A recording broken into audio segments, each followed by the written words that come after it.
El exagente de inteligencia ruso Yuri Bezmenov nos explica cómo, sin disparar una sola bala, nos pueden controlar mediante subversión.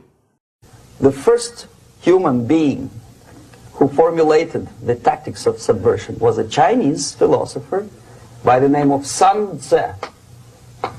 And he said, after long meditation, that to implement state policy in a warlike manner, it's the most counterproductive, barbaric, and inefficient to fight on a battlefield.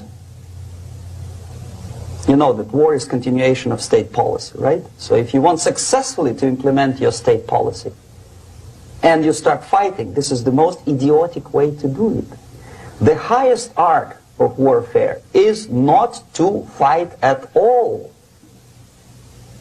but to subvert anything of value in the country of your enemy, until such time that the perception of reality of your enemy is screwed up to such an extent that he does not perceive you as an enemy, and that your system, your civilization, and your ambitions look to your enemy as an alternative, if not desirable, then at least feasible. Better red than dead.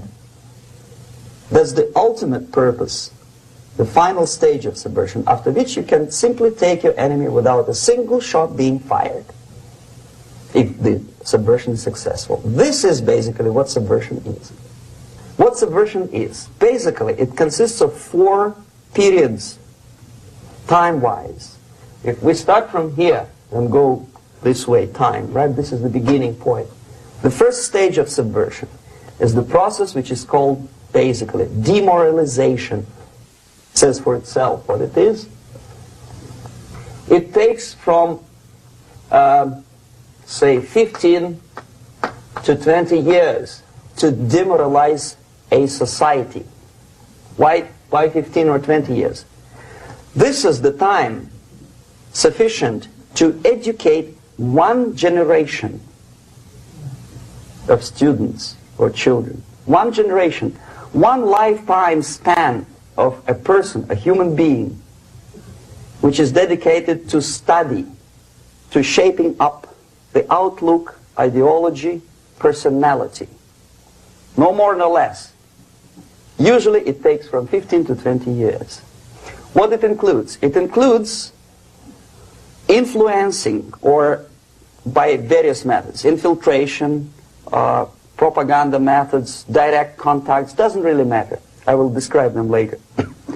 Of various areas where public opinion is formulated or shaped. Religion, educational system, social life, administration, law enforcement system. Sometimes when I describe all the methods, students ask me question, are you sure this is the result of the Soviet influence? Not necessarily. You see, the tactic of subversion, about which I'm talking, is similar to the martial art, the Japanese martial art. If some of you are familiar with that tactic, probably you will remember that if an enemy is bigger and heavier than yourself, it would be very painful to resist his direct strike. If a heavier person wants to strike me in the face, it would be very naive and counterproductive to stop his blow.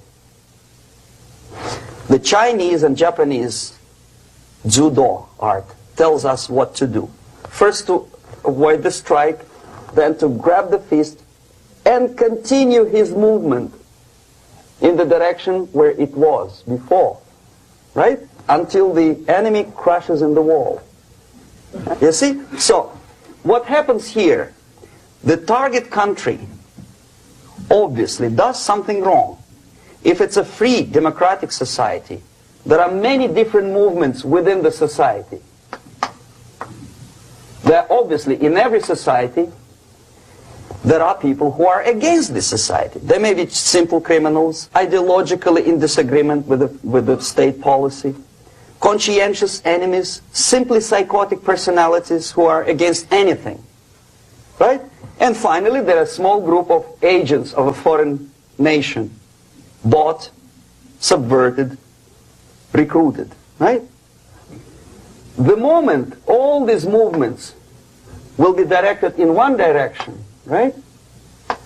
This is the time to catch that movement and to continue it until the movement forces the whole society into collapse, into crisis, right? So that's exactly the martial art tactic. We don't stop an enemy.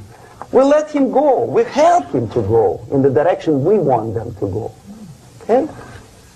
These are the areas of application of subversion. What it means exactly. In case of religion, destroy it, ridicule it, replace it with various sects, cults, which bring people's attention, faith, whether it is naive, primitive, doesn't really matter. As long as the basically accepted religious dogma is being slowly eroded and taken away from the supreme purpose of religion, to keep people in touch with the supreme being, that serves the purpose. Therefore, replace it, accepted, respected religious organizations with fake organizations. Distract people's attention from the real faith and attract them to various different faiths. Education. Distract them from learning something which is constructive, pragmatic, efficient. Instead of mathematics, physics, foreign languages, chemistry, teach them history of urban warfare, natural food, home economy, your sexuality, anything, as long as it takes you away. Okay? Social life. Replace traditionally established institutions and organizations with fake organizations. Take away the initiative from people. Take away the responsibility from naturally established links between individuals, group of individuals, and society at large, and replace them with artificially, bureaucratically controlled bodies. Instead of social life and friendship between neighbors, establish social workers institutions. The people who are on payroll of whom? Society? No. Bureaucracy. Power structure. Okay. The natural bodies of administration, which are traditionally either elected by people at large or appointed by elected leaders of society, are being actively substituted by artificial bodies. The bodies of people, groups of people, whom nobody elected. Never. As a matter of fact, most of the people don't like them at all, and yet they exist. One of such group is media. Who elected them? How come they have so much power? Almost monopolistic power on your mind. They can rape your mind. But who elected them? How come they have a nerve to decide what is good and what is bad for the elected by you, president, and his administration? Who the hell are they? Power structure slowly is eroded by the bodies and groups of people who do not have neither qualification nor the will of people to keep them in power, and yet they do have power. The next step is destabilization.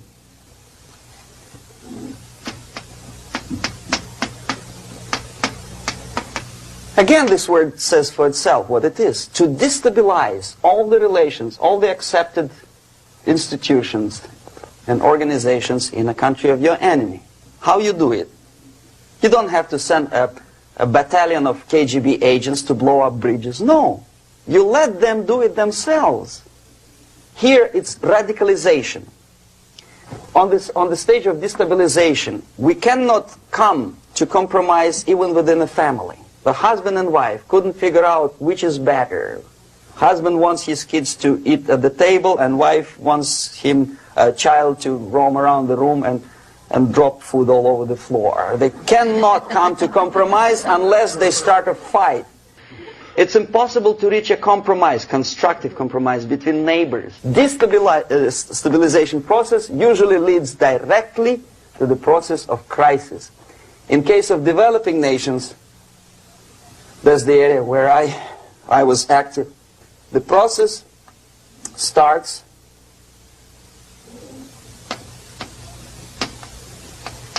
when the legitimate bodies of power, the social structure collapse. It cannot function anymore.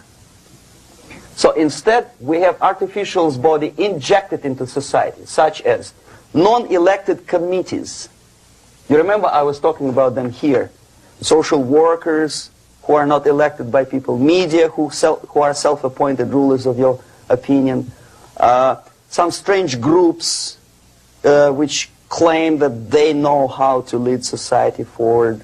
They don't usually. All they care is how to collect donations and sell their own concocted ideology, mixture of religion and ideology. Here, we have all this artificial body claiming power. If the power is denied to them, they take it by force. In case of Iran, for example, all of a sudden we have revolutionary committees. What kind of revolution? There was no revolution yet, and yet they had the committees. They were taking power of judgment. They had the power of execution, they had the power of legislation, and that they had the power of judicial. All of them combined in one person, who is half-baked intellectual, sometimes graduated from Harvard University or Berkeley. He comes back to his country and he thinks that he knows the answer to all the social, economical problems.